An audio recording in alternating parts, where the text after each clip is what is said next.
Yo, what's going on, man? Today is March the 15th. Welcome into the ChrisBeCappinn Show. It's a bunch of games on the board for today. I'm not coming off the greatest night. Need to be a little bit better. Got to do a little bit better. And I know what the problem is, but we're going to try to fix it. And we're going to try to get started today. So yesterday, just 3 plays for myself. Two before the game started, and 1 I ended up playing live. The only thing I hit was the live play, and that was actually the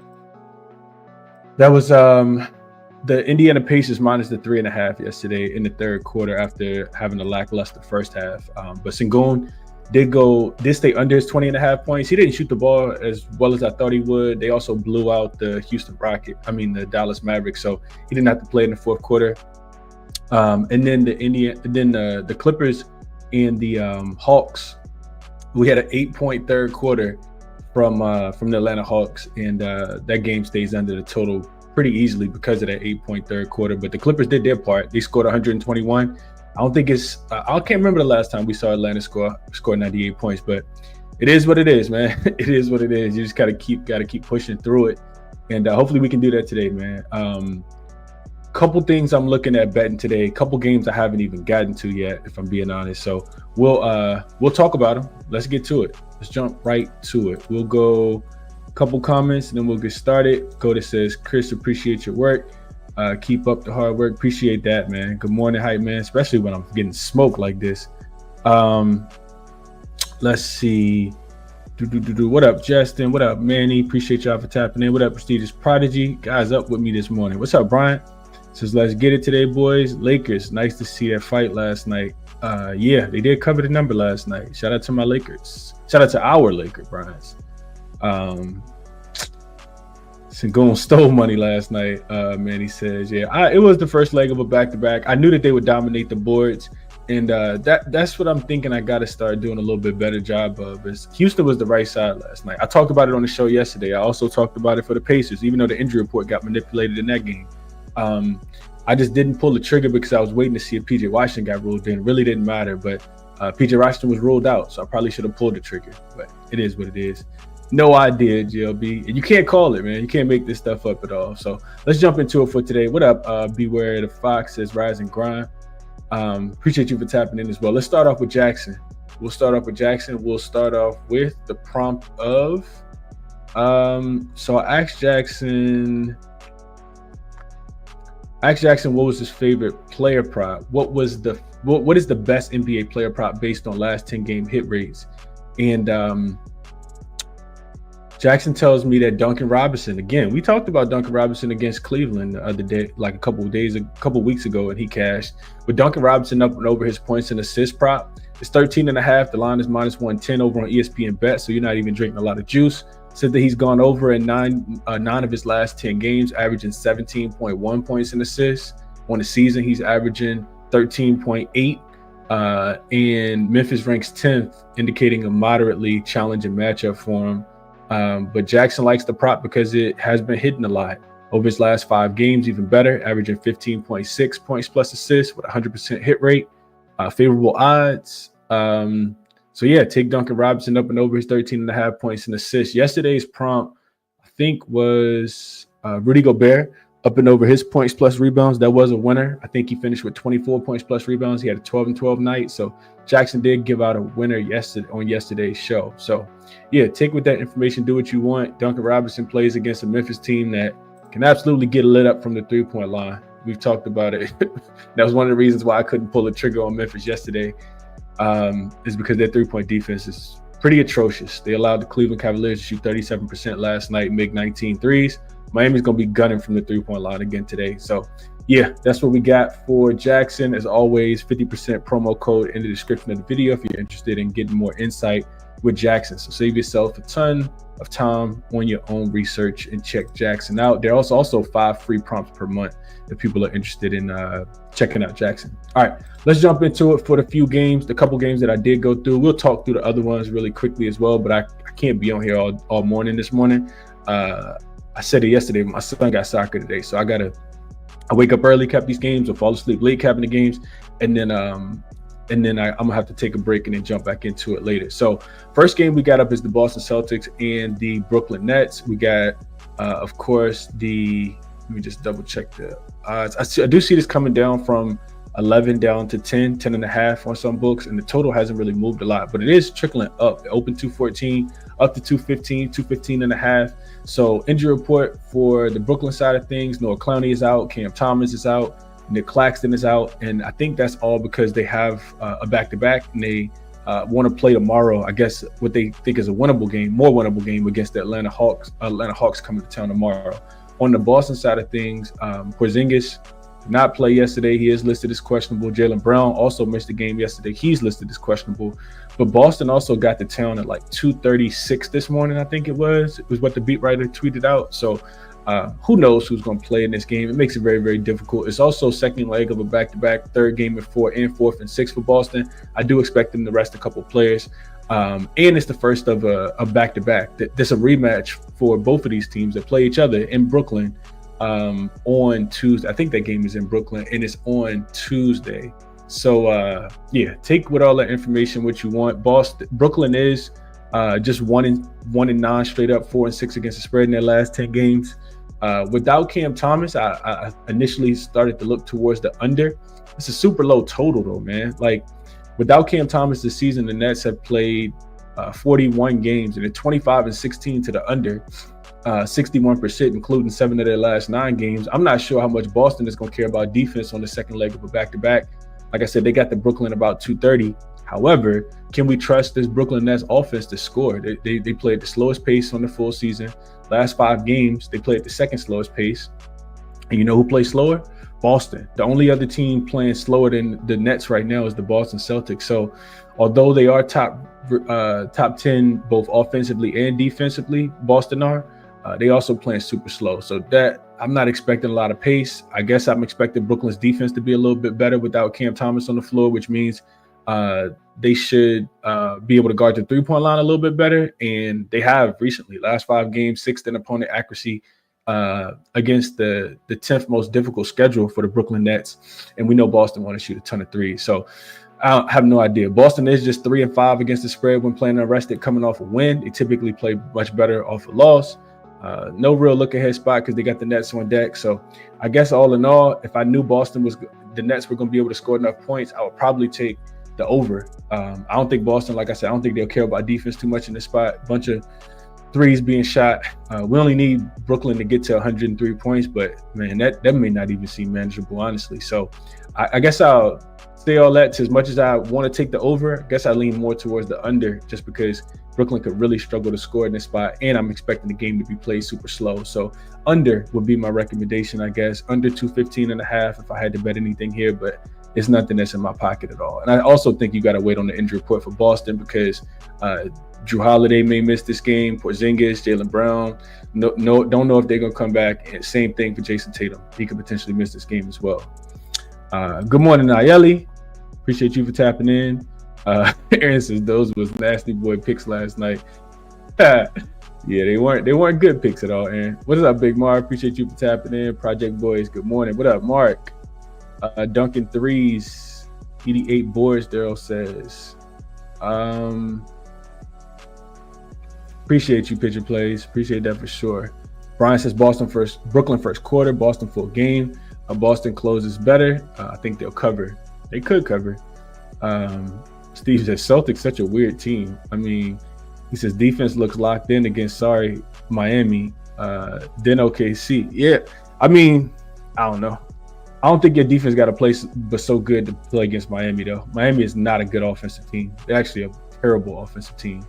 Natalie says she thinks the Nets cover. Only problem with the Nets covering, and I guess I don't know. I'm not taking a side. I don't want the Nets without Cam Thomas and without Nick Claxton. I feel like Boston can get whatever it is that they want, whether they want to get downhill, whatever the case might be. 10.5 is a lot of points, though. I agree with that. Manny says, I also took Celtics team total over last night. That was a loser. Yeah, I think under a team total under. Yeah, so very symbolic of the Brooklyn Nets, of the Miami Heat or the Brooklyn Nets. If you think about no Cam Thomas, I think that's even less defense. So that was my thought process as well, Manny. Like You got a low total last night. We know Miami can't score the basketball. They finished with 91 points. Wouldn't surprise me if Brooklyn scored 91 points tonight, especially with no Cam Thomas. So that's why I said I'll lean under a little bit more, but couldn't talk anybody off. LC's World says Tatum over his rebounds and assists. If he plays, I could see Tatum taking the night off tonight. Let's go over to another game where we know who's going to be available, and that's the Oklahoma City Thunder and the Detroit Pistons. Maybe the game of the day. Maybe the Knicks and the Golden State Warriors are the game of the day, but you could also say this is game of the day. Maybe Pacers Bucks. We got the line up to 6 now. Opened at 7. Came down all the way down to 5.5, and it's moving now. So now it's back down to 5.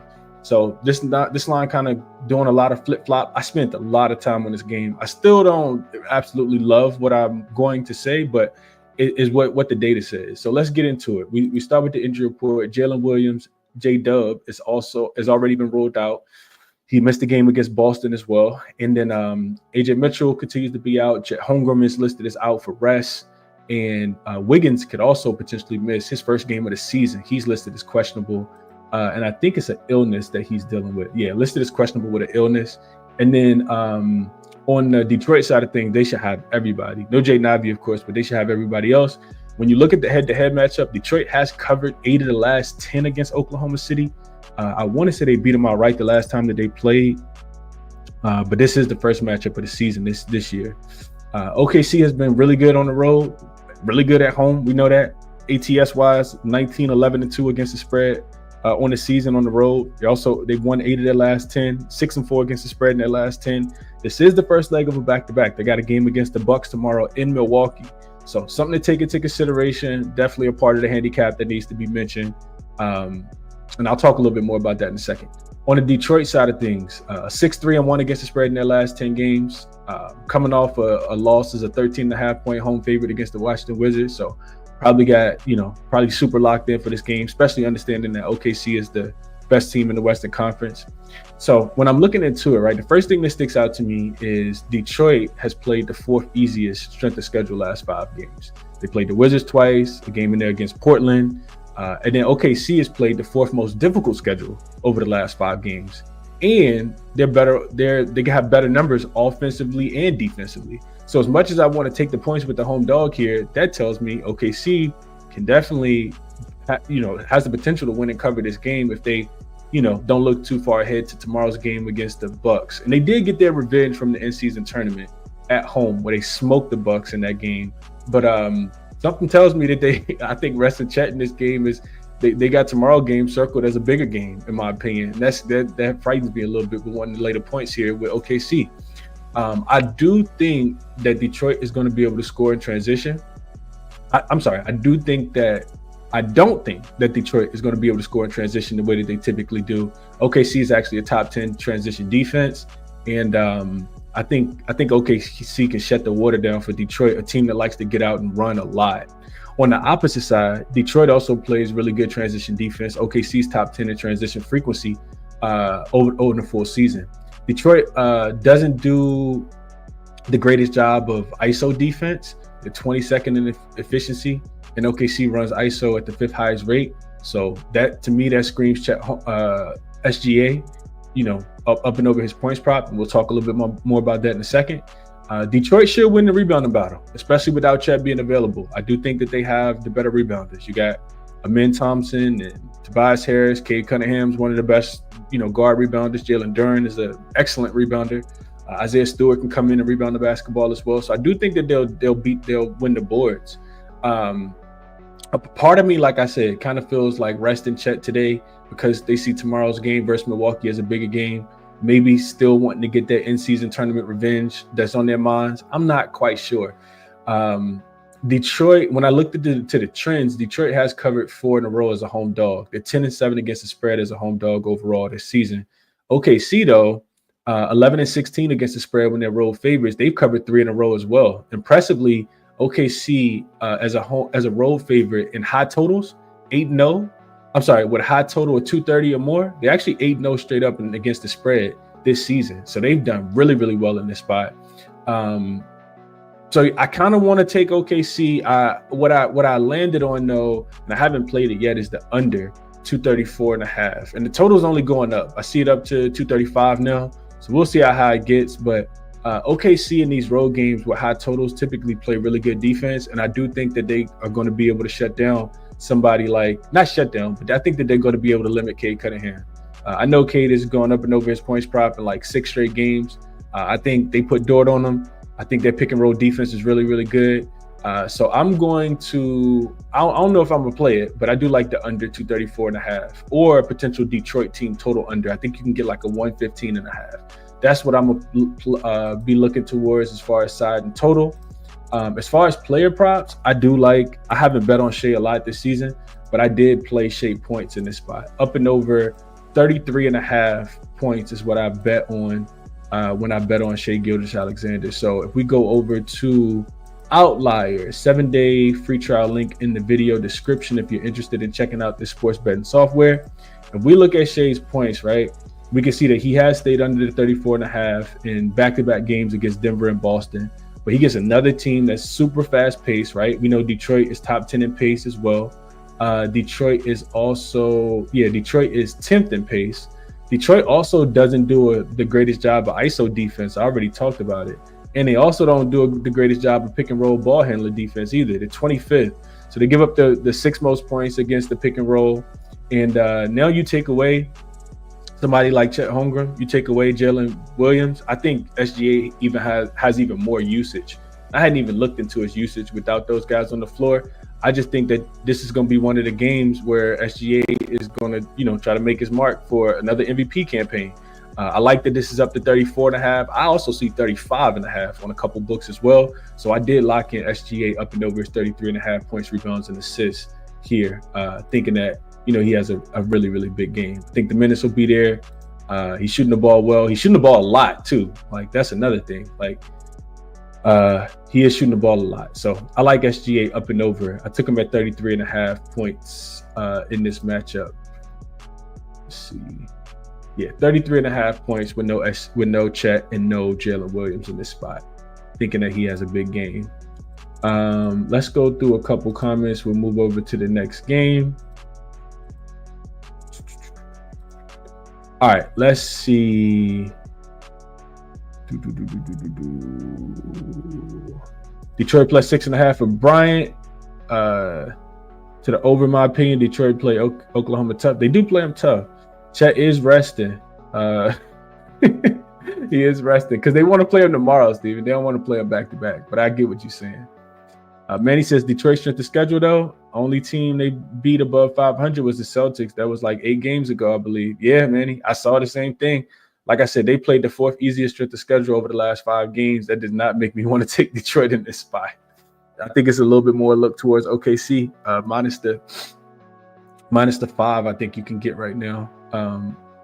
That would be my recommendation for this game, or Detroit team total under 115.5. I think their offensive numbers are inflated because of the easier strength of schedules. When you play the Washington Wizards back to back, that's going to inflate your offensive numbers for sure. What up, LBA? Appreciate you for tapping in. G421 says, yo, Chris and chat, SGA points been good to me. Running it back with Cade assists. OKC gonna force Cade to kick it out. Yeah, I can see all of that. Yeah, definitely can see that. I wouldn't be on Cade points, I don't think, in this one. Beware says OKC -6 and under. So that's what I'm kind of thinking as well. I think they're correlated for sure. These types of games between good teams tend to have a focus on defense. I agree with that.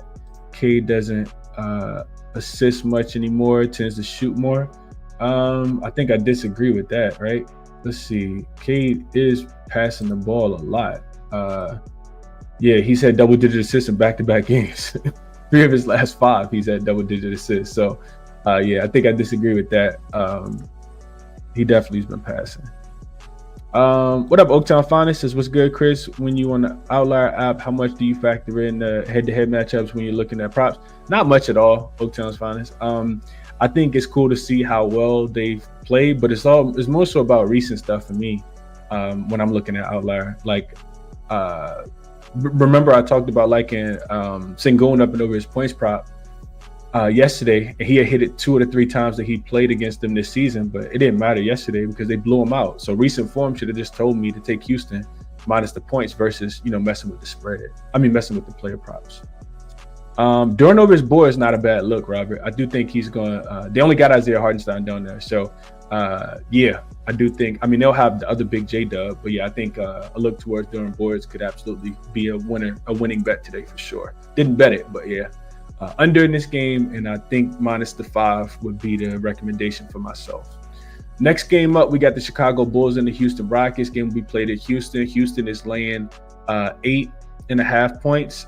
I do see this up to 9 on a couple books, and the total has come down. I like the total to come down in this spot. I'm on a Bulls free diet, not really betting a lot of their games, but I think that this one's going to be played at a slower pace. I think both of these teams can limit the other team. So let's jump into the matchup. On the one side, the one thing you don't like about the under is that Lonzo has been ruled out. Lonzo is the best perimeter defender for the Chicago Bulls, but somehow I kind of feel like Josh Giddey not being in also leads to an under. His offense is really good. We know that he can distribute the basketball a lot as well.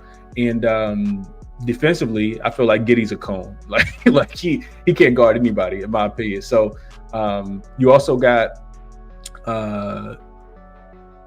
Asur still listed out for the Houston side of things. Reed Shepard is out, and it wouldn't surprise me if Fred VanVleet gets ruled out in this game, especially on the second leg of a back-to-back. He's only been back for 2 games, so take with that information, do what you want, but I do think that potentially Fred VanVleet might miss this game. We'll see what happens with the injury report because Houston can submit late. So second matchup of the season, Houston did smoke Chicago early this season. They beat them 143-107 as a 5-point road favorite.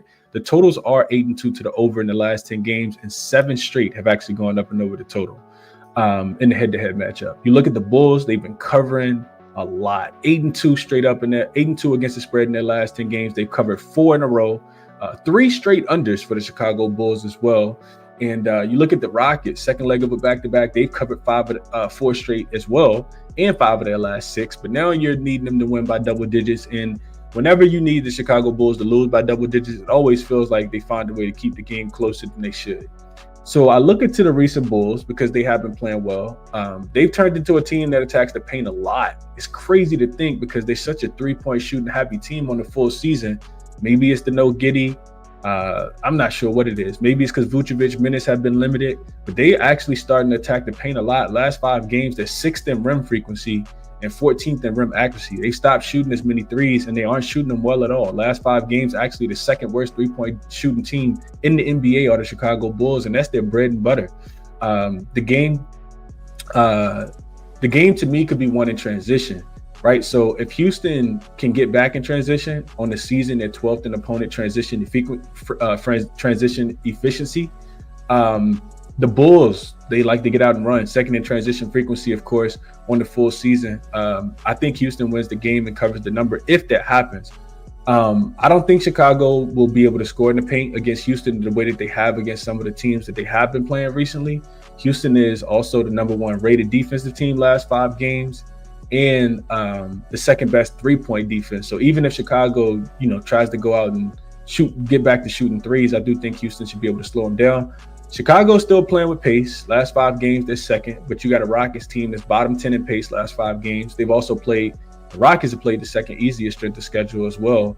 But I don't know where you kind of rank the Bulls. They always play better than they should. Like, I don't know. Chicago's 9th in strength of schedule wise, as far as 9th most difficult strength of schedule. And don't look now, crazy to think, man. Chicago, don't kill the messenger either. Don't shoot the messenger. Chicago's the second best defensive rated team last 5 games. The Chicago Bulls are the second best defensive rated team last 5 games. And they're allowing the 5th fewest offensive rebounds. So if Houston is not going to be able to get all the offensive rebounds that they typically get, which we know Houston is the best offensive rebounding team on the full season and over the last 5 games, I think that this is going to be played with a slower pace, and Houston's going to have to rely on their defense. I don't know if Houston's going to be able to dominate the boards, and it's crazy to think about that in the Chicago Bulls game. The last 5 games for both of these teams to me just screams under, because I don't think that Houston is going to be able to score as efficiently, and Chicago defense will, I think, be able to slow down Houston a little bit, in my opinion. I do like that both teams are also number 1 and number 2 in defensive rating. I also like that the Rockets are 11-4 to the under when they're playing unrested, that they're perfect 4-0 to the under when they're playing unrested, and they're home favorite. So I lean under 232. I think, it's dropping now to 230.5, but I lean under. I think you can still get like a 231.5 on the market. That's what I would play in this game. Is a look towards the under. Is nasty as that sounds, man. As nasty as that sounds. Let's see what you guys are thinking here. I'm in. You're right. I'm in for Houston. My fault. I be getting the brothers confused for sure. Let's see. Only play is under, Goda says, so he likes the under. Beware says want to hammer the under but can't trust backups to play defense. Pass on this game. 8.5 for LBA says they want the public to take the spread with the Rockets, but the Bulls cover tonight. I'm on the Bulls diet though. Yeah, I could see it. I don't know if the Bulls gonna get to their team total over though. Believe it or not, I'm leaning Bulls plus 8.5. Chicago's been hooping. Fred VanVleet ruled out. Give me the Bulls. Fred VanVleet is not ruled out yet, but it makes sense for a G2-1. Natalie says she likes under. Brian says Houston minus 8.5. Opened at 6.5. Is there a little late, but under 231. Houston first half back in play, so Houston spread as well. GLB says under the revenge system play today. I haven't played a total since before the All-Star break, but I'm leaning towards it. So a lot of people like an under. And I like under too. That probably means we're all gonna lose. On a Saturday, that probably means we're all gonna lose. I think the under is the right play though, man. Elsie's where it says Jalen Green rebounds. I'll take it up to 8.5. Take up to 8 and 10. Okay. Boy, man, this game makes my skin crawl. Robert says, what's your thoughts on running a player prop back? Was thinking about Sengun. Yeah, I was thinking about Sengun as well, Robert. I think Sengun is in a very great matchup. Same way he was yesterday. And if we think that the Bulls are going to be able to keep up and the Rockets aren't going to blow them out, which it seems like that's the sentiment here, could Houston be a little overvalued in the market because they played against a Dallas team last night that didn't have any bigs at all? Absolutely, right? Should they be able to dominate the boards the way that they did last night? And that's not what the last 5 game numbers are telling me. So, yeah, I think Sengun is going to be needed a little bit more. Like I said, he only played 25 minutes. Remember, all the numbers that I gave out yesterday had him playing 30-plus minutes. He just didn't need to play because Dallas never got off the bus yesterday. So, yeah, definitely would. Like all this stuff that I said yesterday applies to this game as well. Chicago don't protect the paint. They give up a ton of points in the paint. They're really good three-point defense, and Sengun is probably going to have to play really, really well. So, yeah, I would probably run Sengun points back as well today. Real quick, let me see what the number is. I did think about this morning as soon as I woke up, but I didn't look into it because I was just so fascinated with how this game could go under that I didn't really look into it. Sengun is listed at 21.5 today after having 16 yesterday. And let's see. Yeah, I think he's in a prime time spot, man. I'm not going to touch too deeply on it, but if Fred VanVleet gets ruled out, it makes all the sense in the world too.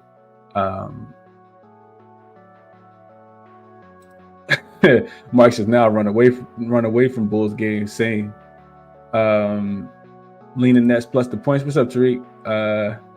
Revenge spot, Grizzlies and Warriors for today. Good luck, everyone. Appreciate you, Tariq, and enjoy breakfast with your daughter, man. Enjoy breakfast with your daughter. Ray says Rockets first half. Giddey is out for the foreseeable future, man. He is not playing in this game.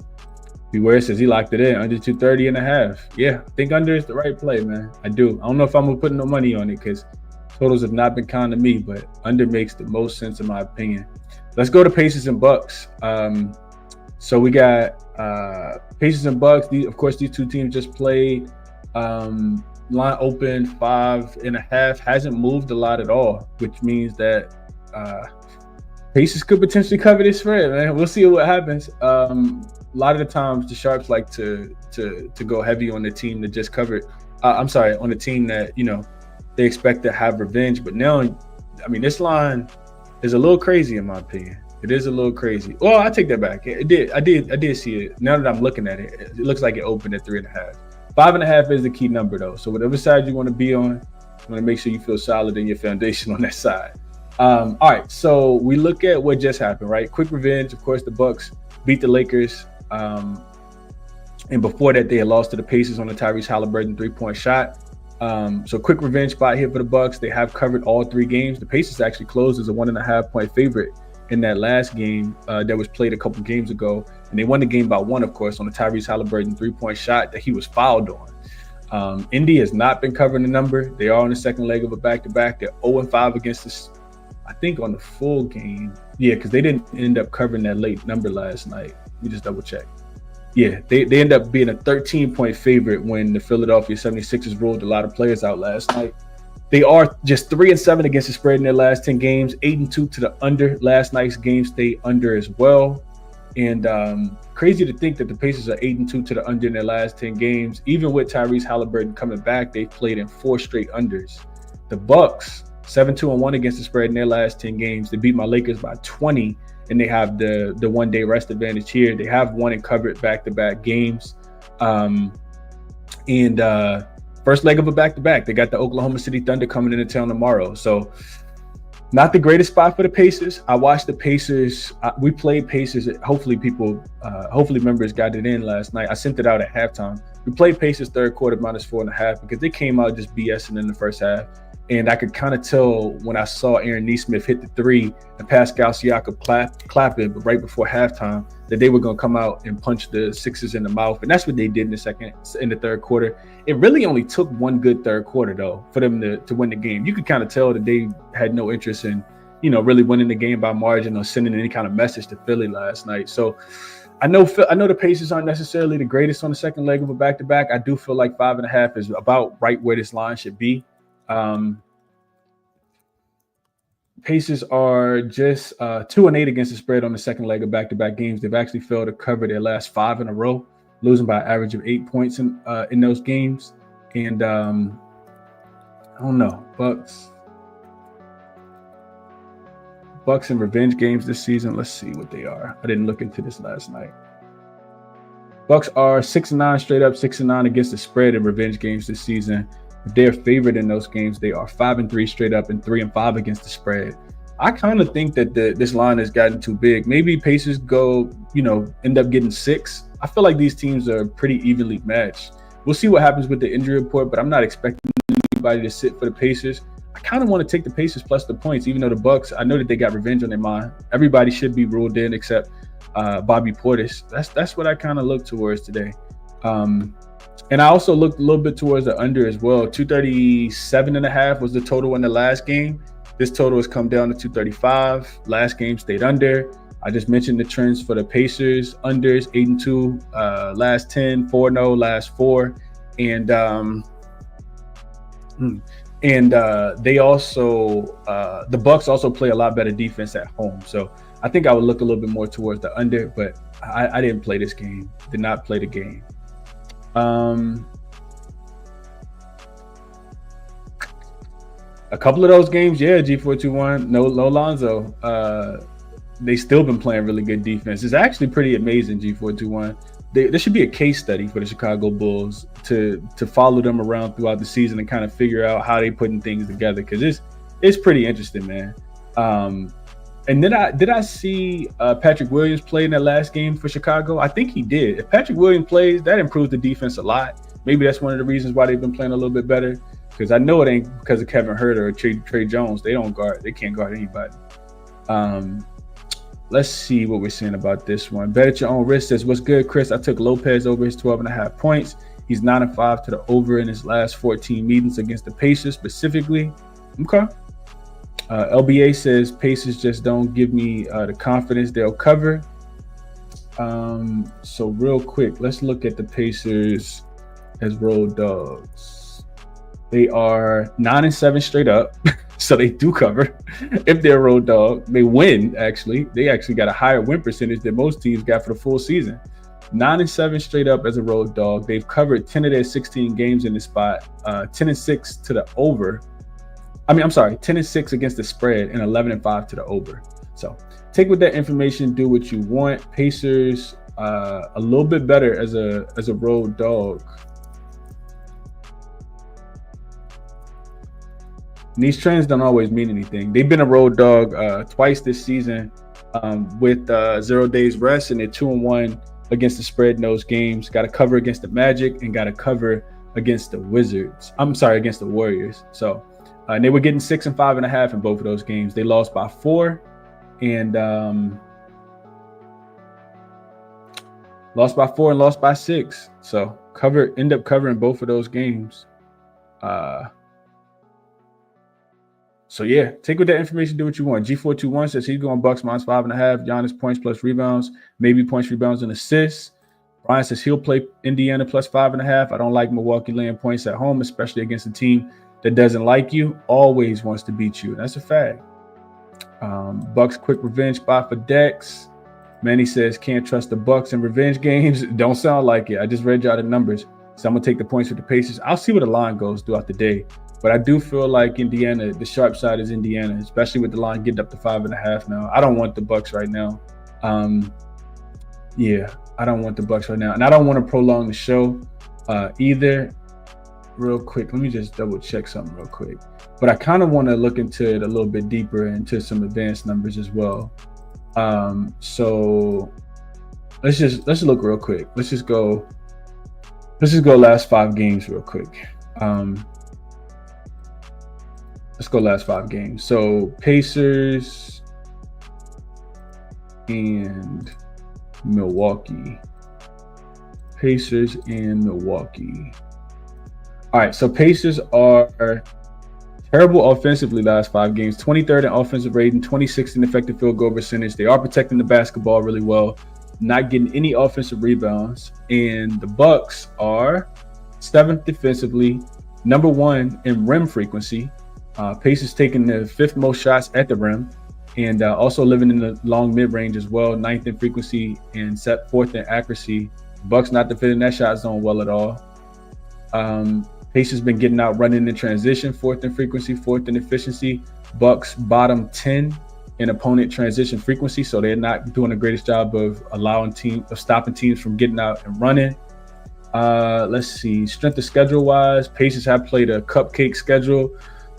5th easiest strength of schedule last 5 games, 23rd in offensive rating, 15th in defensive rating, 8th in pace. The Bucks are 5th in defensive rating, but in 12th in offensive rating, 12th in pace, and they played the 14th strongest strength of schedule. Yeah, it feels like the line is right where it should be based on what I'm seeing here. Let me just flip it real quick. This tells me under though, or Pacers, because the Bucks aren't defending that long mid-range shot well at all. And I do think that Indy, let's see if Indy should be able to get out and run in transition. How do the Bucks do in transition defense? They're not bad. 9th. They are top 10 in transition efficiency for their opponents. Pacers we know want to run 6th in frequency, 5th in efficiency on the full season. And yeah, we'll leave it there. Those were the games that I got a chance to really dive into. I know that we didn't touch on Miami and Memphis, Golden State and New York, New Orleans and San Antonio, and Washington and Denver. I didn't make it to any of those games, but we can be real quick on those. Let's do this real quick.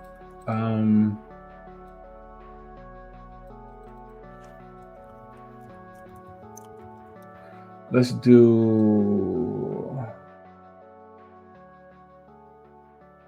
do this. Let me touch on them really, really quickly. Make sure this is not here.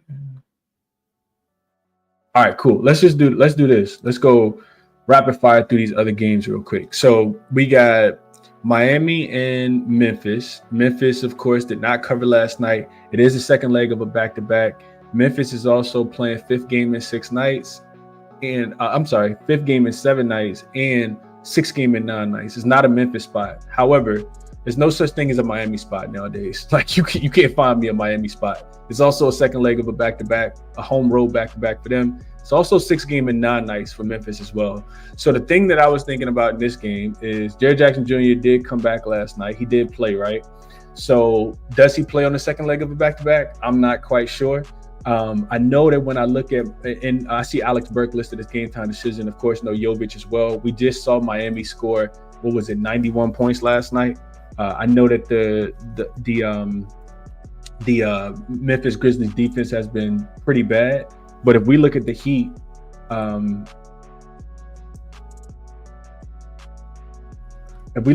after the All-Star break, they're averaging 108 points per game, man. Like, this is not an offense I want to bet on. They scored 91 against the Celtics. They scored 104 against the Clippers, and the Clippers won the second leg of back-to-back. They scored 102 against the Hornets. They scored 109 against the Bulls, 104 against the Timberwolves, and 107 against the Cavs. 106 against the Wizards. I mean, yeah, 1, 2, 3, 4, 5, 6. 6 of their 7 games of their last 7 have stayed under the total, and they stand under by a nice margin as well. 17.5 last night against the Celtics and stayed under. 9 points against the Hornets. Only 2.5 against the Bulls, but that is the Bulls. The Timberwolves 8.5.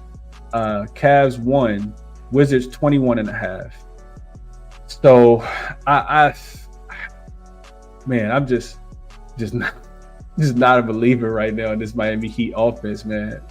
Let's put some numbers to it real quick. Miami is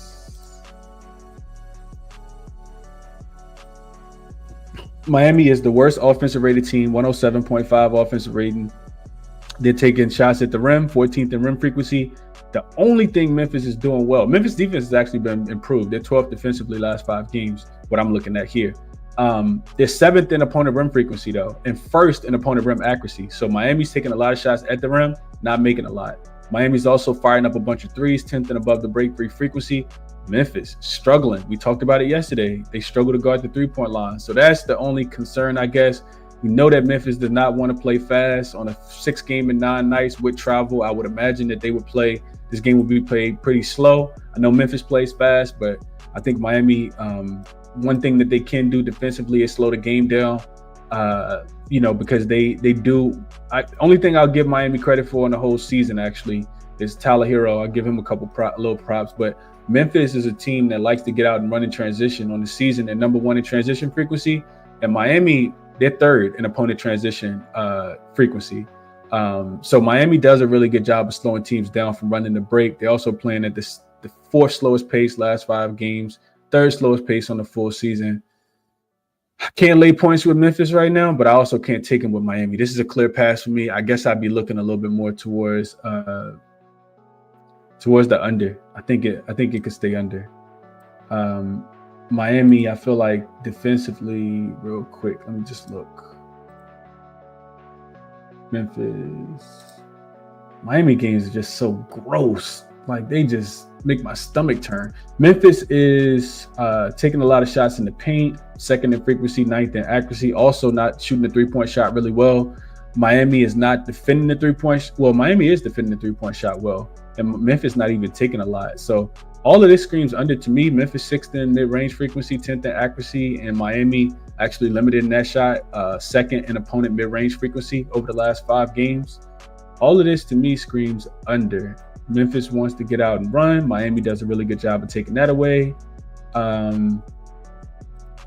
So we'll lean under in this spot. I might as well just made a graphic for as long as I'm talking about this one. Kind of want to make a play. Yeah, I'm not gonna force anything. We'll go under in that spot. Let's see.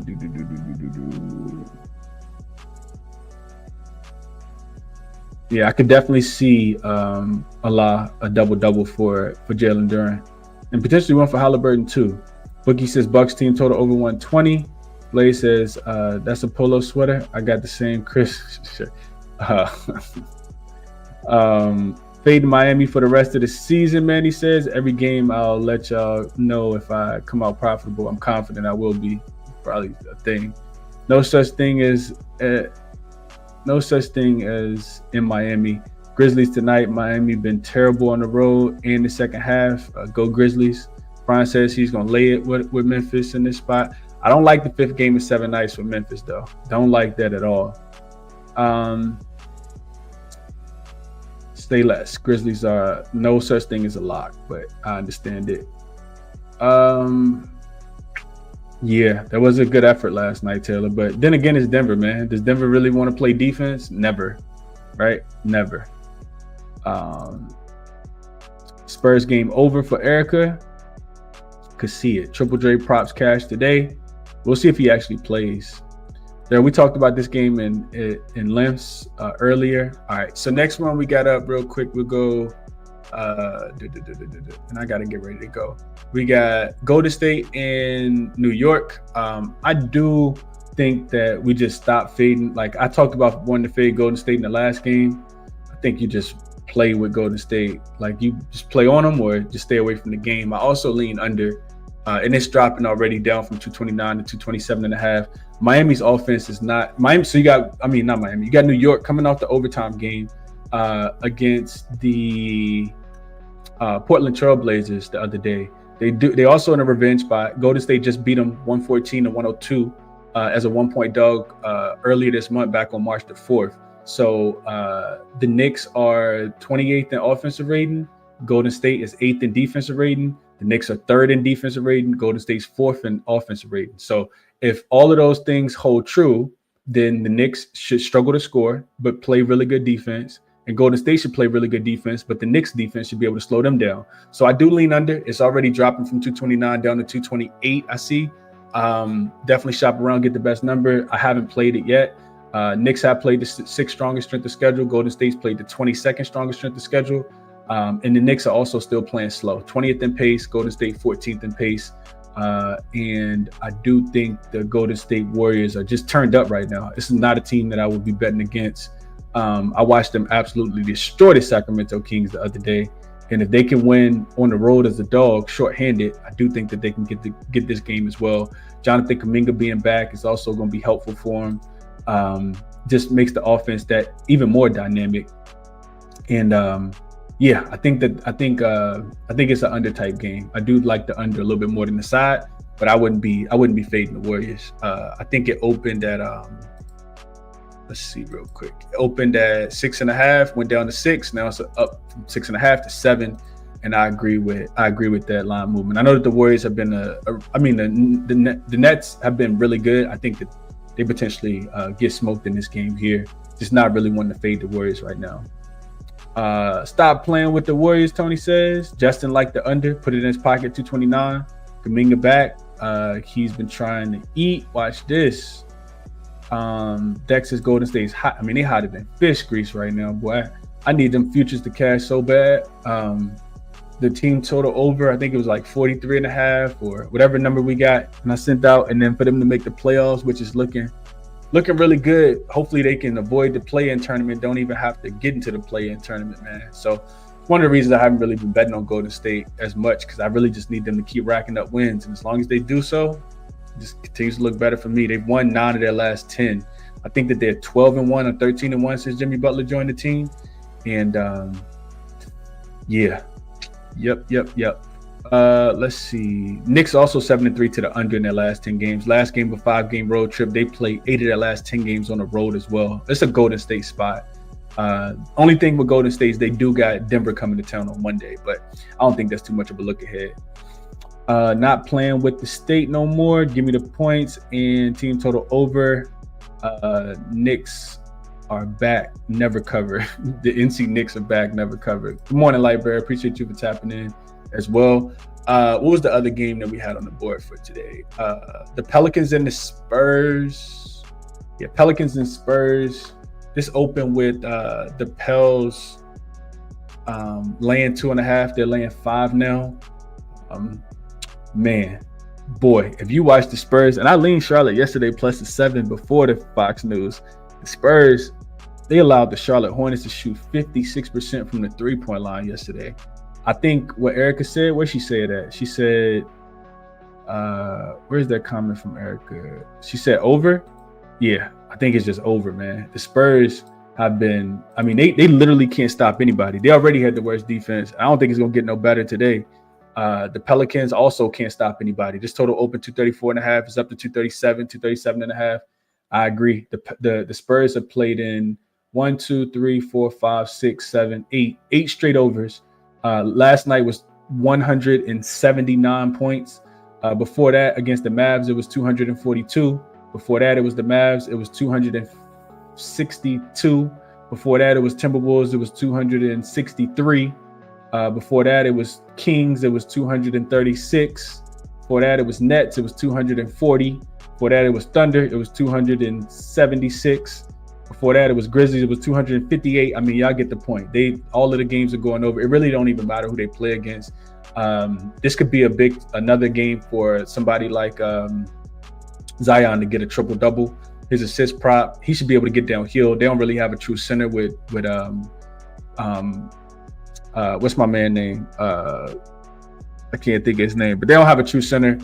Spurs don't, and they playing super fast still. So yeah, Pelicans should be able to score at will. Misi being in is going to be helpful. He is listed as questionable. Kelly Olynyk is also off the injury report. I'd be laying the points with the Pelicans, and that sounds really weird for me to say. On the road as a favorite. Actually, I wouldn't. I just play over. I think both teams will be able to score. I'm not laying points with the Pelicans. For San Antonio, also 5th game in 7 nights, 6th game in 9 nights. They're only 2-8 straight up and against the spread in their last 10 games, and they're now 8-2 to the over in their last 10. So that's my quick thoughts on that game. And then last but not least, the Washington Wizards and the Denver Nuggets. Not the greatest spot for Denver. 5th game in 7 nights, 6th game in 9 nights. So I wouldn't be laying points with them. This line has come down from 15 to 12.5. I do think that is the right side. I don't want the Wizards, though. I know that they just played hard. They will keep this one close, I think, at some point in the game. But just the lack of rim protection. I think Rashad Holmes is off the injury report. He does mean a lot to that team. I would probably still be taking the points with the Wizards here. I know that they're not a great transition defense. Dallas should be able to score. I do think that this game gets up and over the total. Dallas, the Nuggets don't play defense. When you give up 125 points without Luka and Bron, you're not really locked in defensively. And I don't think that they're going to be locked in defensively in this game either. I do think that the total goes up and over. Denver should be able to score at will. Washington should be able to contribute. Both of these teams are top 5 in pace. And especially on the second leg of a back-to-back, 5th and 7 and 6th and 9. I do think that Denver is going to be able to, just kind of focus on offense. And the Wizards got an extra day of rest. This is 5th game of an 8-game road trip. I also feel like they'll be able to score the basketball. We'll see what happens with the injury report. Maybe Denver rests Aaron Gordon because, he's been kind of hampered with that calf injury. But as of right now, it looks like they have a clean injury report. So we'll see how that game goes, but I didn't bet it either. Let's see, any thoughts that we missed here? Is Jokic going over his rebounds tonight? He was terrible versus the Lakers. If you look at Washington last 5 games, I think that they have been a little bit better rebounding team. But the Denver Nuggets are a really good rebounding team as well. So let's just look at that real quick. Last 5 games, the Wizards are. Never mind. I take that back. I thought that they were. That's why you got to double check yourself. So the Wizards are, they're actually the worst defensive rebounding team last 5 games. So Denver is definitely going to be able to score the basketball. Denver is, I don't think they'll take this game too serious either, but you got to take that into your handicap. Denver. Denver is not getting a ton of offensive rebounds. Only 20th, so bottom half of the league. Zion double-double. Elsie says, I like it. Spurs first quarter. Think it's a bounce back spot after getting smoked last night. I couldn't talk you off of that, but I don't know if they got the horses now. Don't know if they got the horses. Castle points. I think that could be a good look, Robert. His volume should go up without Fox being there. I don't even know what he did last night, but I like Stephon Castle a lot. Like him a lot. And that's it. Appreciate you, Brian, for tapping in, brother. Hope all is super well with you out in the state of California. And let's get into a quick recap, man. I got to get ready to get up off here. I did bet SGA up and over his points. Let's add to this a little bit, though. I do like that Chicago and Houston. It was 232 when I wrote it on the short list. I'd also be looking towards. I know it's super ugly, but OKC and Detroit under 230. I think you can get a 235. I know that's gross. And Indy and Milwaukee. I think I'd be taking the points with Indy, man. I'm not sure what the line's going to close at, but recommendation would be +5.5. Memphis and Miami. I think I'd be going Miami, Memphis under You know what? I can't play under. Memphis defense not good enough. I would be betting Golden State, New York and Golden State under. I think you can get 230. I mean, not 230, 228 right now. Best number you could get. I'd also be laying the points. You can get it. You still can get a 6.5 for Golden State minus a 6.5, and then New Orleans and San Antonio. It's just a look towards the over, man. Both of those teams should be able to get to 120 in that game. The Pelicans and the San Antonio Spurs. Not a lot of defense should be played. So we'll go New Orleans and San Antonio over 237. And then we'll also go Washington and Denver over 238.5. I think I do see it moving to 230 to 239 on a couple books as well. So this is what I would be playing today. Only thing I locked in, like I said, was SGA so far. I'll dig a little bit deeper, send out whatever it is that I find to the members a little bit later. But yeah, tons of game on the board for today. I won't have a lot of bets. I haven't been betting a lot of volume, but yeah, trying to cash today. Appreciate you all for tapping in. Check the resources out. Again, Jackson liked Duncan Robinson over his 13.5 points and assists today. There's a free link for all the resources that I use in there's a link, not a free link, but there's a link in the description that can give you, some discounts if you're interested in checking out the resources. Best of luck on all your action. Enjoy your Saturday, man. And I will catch you guys in the next one. I'm out.